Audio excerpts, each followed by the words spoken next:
Combien d'enfants ont subi dans le secret et derrière ces murs des violences physiques et sexuelles de la part des frères Lassaliens qui enseignaient dans cette école religieuse de Rodez il y a une cinquantaine d'années. Lui a souhaité libérer sa parole après des années de mutisme. Âgé aujourd'hui de 60 ans, il dénonce à l'époque une violence institutionnalisée. Il y avait en début d'année une fiche qui était remise aux familles sur laquelle elles pouvaient cocher une case autorisant les professeurs à violenter les enfants.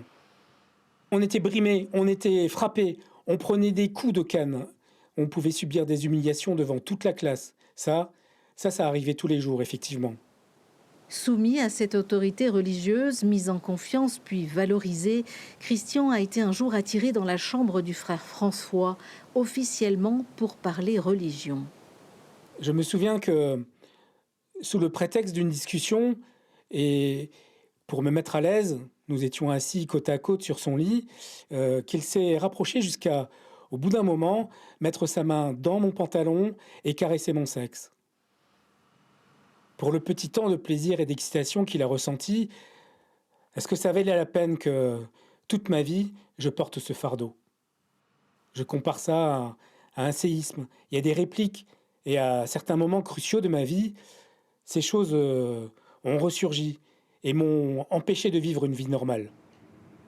50 ans après, les faits sont prescrits et son agresseur décédé. Aucune poursuite n'est possible. Seule une démarche pour obtenir réparation est envisageable auprès d'une commission.